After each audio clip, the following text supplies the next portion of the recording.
என் பேர் சந்தோஷ்குமார். ஏஜ் 42 வயசு ஆகுது மேடம். கிட்ட படிக்க எழுத கொஞ்சம் டேபிள் ஒர்க் பண்ணேன். கொஞ்சம் சிரமம் இருக்குன்னு சொல்லிட்டு லோக்கல் ஒரு செக் பண்ண போயிருந்தேன். சரி. அங்கே செக் பண்ணிட்டு கண்ணில் ப்ரெஷர் இருக்குது, உங்களுக்கு லுக்கோமா மாதிரி இருக்குது, சில ஸ்கேன்ஸ் எல்லாம் பண்ணி பார்க்கணும்னு சொன்னாங்க மேடம். லுக்கோமானா என்ன மேடம், அதை பற்றி கொஞ்சம் சொல்கிறீங்களா மேடம்? குளோக்கோமா ஆர் கண்ணீர் அழுத்த நோய் அப்படின்றது நம்ம ஐபால்குள்ளே ப்ரெஷர் ஜாஸ்தி ஆகிறதுனால வர்ற ஒரு வியாதி. இதை சைலண்ட் கில்லர் அப்படின்னு நம்ம சொல்கிறோம். என்னென்னா, உங்களுக்கு நீங்கள் இப்போது ஜஸ்ட் செக்கப் போய் தான் கண்டுபிடிச்சிருக்கீங்க இல்லையா, அது மாதிரி யூஸ்வலாக இதனால் எந்த சிம்டம்ஸும் வராது, பேஷண்ட்டுக்கு எந்த தொந்தரவும் இருக்காது. அதனால் ஒரு ரொட்டீன் ஐ எக்ஸாமினேஷன் இருந்தால் மட்டுமே கண்டுபிடிக்க முடியும். இதுக்கான ரிஸ்க் ஃபேக்டர் அப்படின்னு நீங்கள் பார்த்தீங்கன்னா, 40 வயது மேற்பட்டவர்கள் எல்லாருமே அட் ரிஸ்க்குன்னு சொல்கிறாங்க.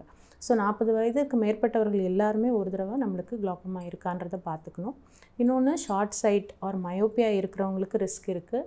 உங்களுக்கு டயபெட்டிஸோ ஹைப்பர்டென்ஷனோ இருக்குன்னா உங்களுக்கு ரிஸ்க் இருக்குது. அதை தவிர உங்களுக்கு கண்ணில் ஏதாவது அடிபட்டு இருந்துச்சுன்னா கண் ப்ரெஷர் அல்லது குளோக்கோமா வர்றதுக்கான வாய்ப்பு இருக்குது.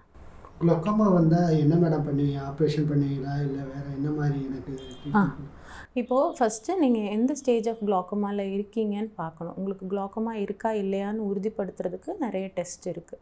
குளோக்கோமா யூஸ்வலாக பார்வை இழப்பை உடனடியாக ஏற்படுத்தாது. சென்ட்ரல் பார்வை கிளியராக தான் இருக்கும். சைடில் உள்ள விஷன் தான் குறைஞ்சிட்டே வரும்.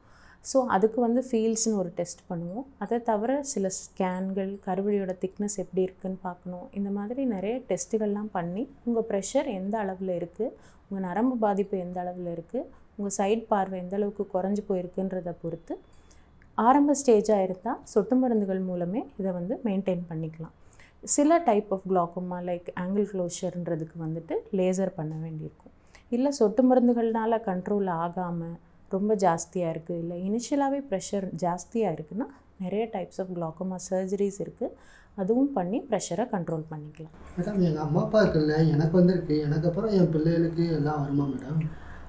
இது ஃபேமிலி ஹிஸ்ட்ரி இருந்தால் வருன்றது one of the strongest risk ஃபேக்டராக தான் ஸ்டடீஸ் சொல்கிறாங்க.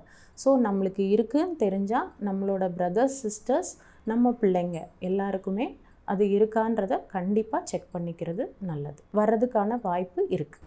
ரொம்ப தேங்க்யூ மேடம்.